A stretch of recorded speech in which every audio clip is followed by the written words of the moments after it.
Hello, hello, hello, hello, everyone. Hi, I'm Carla Stalling Walter, talking with you, sharing with you about dance meditation and Zen for the Black cancer patient. And again, here's the book, which you can find online or in most book retailers or on the websites. And you can look for me, Carla Stalling Walter, and also find it that way. I'm very grateful to be able to bring this book out for people to engage in new ways of being. So let's take a moment, take a few deep breaths. Inhale and exhale through your nose if you're able. If not, then you can inhale through your mouth, whatever's available for you. And then maybe take a moment and feel the inhale through your body and in your skin, through your skin and through the bottom of your feet. Now relax your shoulders, your forehead, your eyebrows, your face, and your tongue. Where's your tongue? Is it tense? Are your teeth clenched?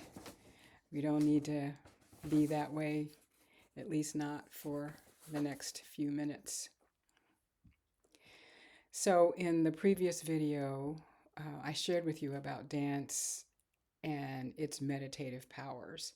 And then I shared an excerpt about Zazen having the connection to spirituality, to the silence that surrounds us. Both Zazen and Dance Dharma have this as part of their uh, innate ability, if you will. And then nearly all cultures we can study from our native people and ancestors from all over the world, have this sort of dance meditation as a way of life, celebrating all kinds of events and circumstances from weddings to new children to funerals to coming of age to harvests, to equinox and solstice. There's just so many of the ways that dance meditation is a part of human life, and that dates back centuries, decades, eons, if you will. And today we have different cultures dancing in various ways as they relate to the circumstances in their lives. And you'll see lots of times people are picking up these ancient and ancestral types of dancing. And so culture is a defined structure, and within it, people learn how to be or how to act, right? It's from dancing to eating to going to school and places of honoring deities, from family gatherings, and often from watching TV, and nowadays, social media, of course. Culture forms our identities to a certain degree and establishes political structures and the norms that we follow as well. Our responses, our thoughts, and behaviors come up from these cultural norms.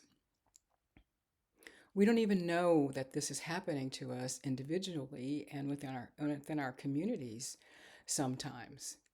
These learned behaviors are at the base of racism and bigotries. When we let go in dancing, we let go of all of that cultural conditioning, you know, going deep beyond conditioning, letting duality be. There's freedom to be found in it. In the practice of Zazen, we can understand our lives as they are within the midst of this cultural conditioning. Zazen makes no claim to your identity and doesn't ask you to create one. In fact, it asks you to examine your identity and find out who you truly are. Then we can think, act, and speak with intention, rather than from an unconscious response to situations. And in doing so, we can reduce suffering, ours and everyone's. So here's a brief excerpt from Dance Meditation and Zen for the Black Cancer Patient that's coming up from page 23.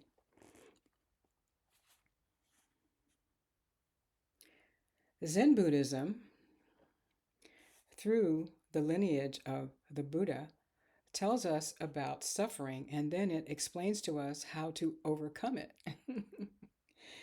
At a minimum, it's about looking at and noticing sense perceptions and mental formations, the stories we tell ourselves, why we feel the way we do, and the projections we make about this life. It's an aspect of taking time to slow down, asking yourself, why do you do what you do? Yes, meditation, Zazen, and a whole way of being that can at first seem so foreign from what we're used to. And at the same time, I've done it, and it's been, for me, a way out of much of my anti Black racial suffering. Some people in our communities have been exposed to cultural conditioning for so long, their lives support suffering habitually and unconsciously over time. I'll have more to say about this in the next video, but I want to again thank you for engaging with this book and this work, Dance, Meditation, and Zen for the Black Cancer Patient. If you haven't already, please leave a review on one of the many platforms where the book is available. I'm Carla Stalling Walter, and I'm warmly bowing to you.